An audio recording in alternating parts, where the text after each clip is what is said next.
अस्सलाम वालेकुम दोस्तों, क्या हाल चाल है जनाब। तुसी वेखदे पे हो देश पंजाब टीवी ते मैं तुहाड़ा मेजबान मोहम्मद अफसल जोइया। दोस्तों सब तो पहले अपने चैनल को करो सब्सक्राइब, बेल आइकन का बटन दबाओ ताकि साड़ी लेटेस्ट और बेहतरीन वीडियो तुहाड़े तक आसानी पहुंच सके।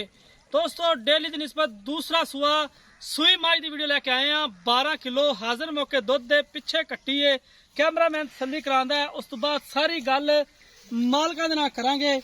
बड़ी खूबसूरत मझ है, कैमरे की नजर है, वीरां दे सामने कुंडी वाला सिंह है, पूरा मुठ भर थाने, वंडा चंगियां ने मझ नूं, हड्डी एक है, वक्खी छोटी है, कवां बराबर है, अख चिट्टी है, मुछ बग्गी है।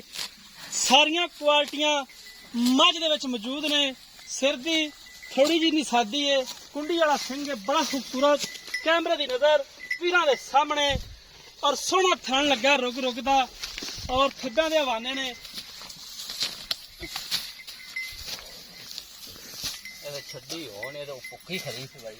हमेशा तू देश पंजाब चैनल की जीनत बनते ने। खूबसूरत नीली दे ब्रांड पिछे कट्टी है, बड़ी कमाल दी मझ वीरां दे सामने हैगी है। 12 किलो दुध हाजिर मौके इस झोटी दे थल्ले मौजूद है और माशाअल्लाह इन्ने इन्ने हवाने, इन्नियां वंडा मईयां नूं घट हुंदियां ने। सोहना थण हवाना रखदी है मझ और थण भी पूरा मुठदा। मझ दा खुड्डा बड़ा कमाल, हड्डी एक, वीरां दे सामने हर एक चीज, कैमरे दी नजर, कैमरामैन तसल्ली करांदा फिरदा। उस तो बाद करांगे मालके दे नाल गल्लां, किन्ने दी सेल करनी है, की डिटेल इस झोटी दी, की मुहब्बत प्यार वाला मुल करते हैं, वो सारिया गल्लां ऑन द रिकॉर्ड, कैमरे की नज़र, वीरां दे सामने। माशाअल्लाह मझ बड़ी कमाल दी टोर टुरदी है, पिछे कट्टी है, बल्ला मत्था है। बाकी गल्लां मालकां नाल करने आ। कैमरामैन साहब जरा कट्टी है जिहड़ी मैं पढ़ी फिरना, ये भी चेक करा दिओ। माशाअल्लाह बड़ी खूबसूरत कट्टी है, मझ कर दिए। मजे की गल है भी मझ कर दिए।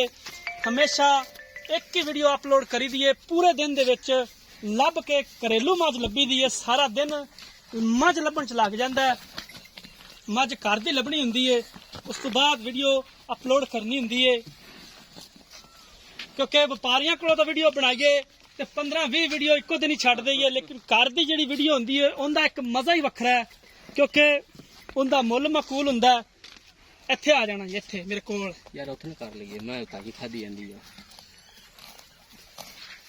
इत्थे आ जाना। अस्सलाम वालेकुम। वालेकुम की हाल है जी? ठीक ठाक। ना दसना। मोहम्मद खान जी। भाई मोहम्मद। हाँ हाँ जी। मझ कैमरे वाले ने वहाई है, हाँ जी तसल्ली करा दी है। बिल्कुल इन्नियां सारियां गल्लां इक्को साथ दस दे, किन्ना दुध है, किन्ने दी सेल करनी है, की मुहब्बत प्यार वाला मुल है, सारियां ਤੁਸੀਂ ਭਾਈ ਅੱਗੇ ਵੀ ਮੈਨੂੰ ਜਾਣਦੇ ਜੀ। बिल्कुल ਆਪਾਂ ਕਿਹੜੀ ਗੱਲ ਕਰਨੀ ਆ ਉਹ ਪੂਰੀ ਜੀ ਕਰਨੀ। ठीक हो गया। ਐਵੇਂ ਆਕੜੀਆਂ ਗੱਲਾਂ ਹੁੰਦੀਆਂ ਨੇ ਆਪਾਂ ਕਦੇ ਨਹੀਂ ਕੀਤੀਆਂ। बिल्कुल ਜਾਂ ਵਡਿਆਈਆਂ ਕਦੇ ਨਹੀਂ ਲਈਆਂ। ਉਹ ਲੈਣੀਆਂ ਵੀ ਚਾਹੀਦੀਆਂ। ਆਹ ਝੋਟੀ ਤੁਹਾਡੇ ਅੱਗੇ ਖੜੀ ਏ, ਵੇਖ ਲਈਏ ਕਿਹੜਾ ਘਰਾ ਮੇਰਾ ਮਰਜ਼ੀ ਆ ਜਾ ਜਨ ਪੰਜਵਾਂ ਦਿਨ ਸੂਈ ਨੂੰ ਠੀਕ ਹੋ ਮਗਰ ਗਿਆ। ਕੱਟੀ ਏ, ठीक है ਕਿਹੜਾ ਘਰ ਮਰਜ਼ੀ ਆ ਜਾਵੇ ठीक है 6 ਸਿਰ ਆਪਾਂ ਦੁੱਧ ਚਵਾ ਦਿਆਂਗੇ टाइम दा ਟਾਈਮ ਦਾ। ठीक हो गया। सोहनी गल है ते की इहदी मुहब्बत प्यार वाली डिमांड है, लाड़ प्यार वाली।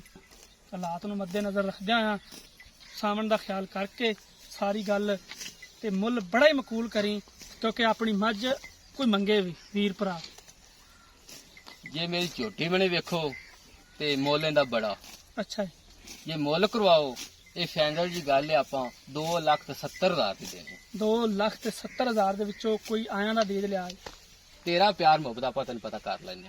ਚਲੋ ਤੁਹਾਡੀ ਮਿਹਰਬਾਨੀ ਹੈ कैमरामैन साहब। ਬਾਕੀ ਮੇਰੀ ਝੋਟੀ ਵਿੱਚ ਕੋਈ ਕਿਸੇ ਗੱਲ 'ਚ ਸ਼ੱਕ ਹੈਗਾ ਤੇ ਮੈਨੂੰ ਹੁੰਦਾ नहीं नहीं कोई शक नहीं, माशाल्लाह सोहनी है, पूरी है झोटी जिन्नी भी है। ਮੋਠਣਾ ਵਿੱਚ ਕੋਈ ਵਾਧਾ ਨਹੀਂ ਕੋਈ ਘਾਟਾ ਨਹੀਂ। ਐਡਾ ਮੋਟਾ ਚੌਂਗਲ ਭਾਵੇਂ ਬਾਲ ਚੋਈ ਰਹੇ। ਇਹ ਗੱਲ ਦੀ ਤਾਂ ਤੈਨੂੰ ਪਤਾ ਹੈ, ਮੈਂ ਗਰੰਟੀ ਲੈਂਦਾ ਹੁੰਨਾ। ਪਿੱਛੇ ਦੀ ਥਣ ਦੀ ਹਵਾਨੇ ਦੀ ਇਹ ਤੇਰੀ ਗਰੰਟੀ ਹੈ। ਮੱਝ ਨੂੰ ਹੀ ਮੋੜ ਲਾ, ਪਿਛਾਂ ਸੋਨਾ ਪਈ ਚੜਦੀ ਹੈ। ਮੈਂ ਤਾਂ ਮੈਂ ਕਿਹਾ ਫਿਰ ਤਾਂ ਮੈਂ ਛੱਡੀਆਂ ਕਿ ਮਮਾਲ ਬਾਹਰ ਛੱਡਦੇ ਸਾਂ। ਅਸੀਂ ਥੱਲੇ ਲਾ ਲਿਆ ਇਸ ਝੋਨੇ ਜਿਹੜਾ ਵੱਡਾ ਪਿਆ। ਮਾਸ਼ਾਅੱਲਾ ਬੜੀ ਖੂਬਸੂਰਤ ਝੋਟੀ। 2,70,000 रुपया इस झोटी की डिमांड मालक करते हैं। 6 लीटर गड़वी वाला दुध जिहड़ा ओह चवा देणगे। पिछे कट्टी है, मालक दीयां गल्लां तुसीं सुन लईयां ने। ਦੋਸਤੋ ਰਾਬਤਾ ਨੰਬਰ ਡਿਸਕ੍ਰਿਪਸ਼ਨ 'ਚ ਲੱਗਿਆ ਹੁੰਦਾ ਹੈ 0307 351 8578। ਇਹ ਸਾਡੇ WhatsApp ਇਮੋ ਦਾ ਨੰਬਰ ਹੁੰਦਾ ਹੈ। ਇਸ ਨੰਬਰ ਤੇ ਜਨਾਬ ਤੁਸੀਂ ਕਾਲ ਕਰਨੀ ਹੈ। ਮੱਝ ਅਸੀਂ ਰੋਕਾਂਗੇ। ਉਮੀਦ ਕਰਾਂਗੇ ਅੱਜ ਵਾਲੀ ਵੀਡੀਓ ਤੁਹਾਨੂੰ ਬੇहद ਪਸੰਦ ਆਏਗੀ। ਅਗਰ ਪਸੰਦ ਆਏ ਵੀਡੀਓ ਨੂੰ ਲਾਈਕ ਤੇ ਸ਼ੇਅਰ ਕਰਨਾ ਹੈ। ਜ਼ਿੰਦਗੀ ਤੇ ਮਿਲਾਂਗੇ ਇੱਕ ਨਈ ਵੀਡੀਓ ਦੇ ਨਾਲ। ਆਪਣੇ ਮੇਜ਼ਬਾਨ ਅਫਸਲ ਜੋਈਆਂ ਦੀ ਇਜਾਜ਼ਤ। ਅੱਲਾ ਹਾਫਿਜ਼।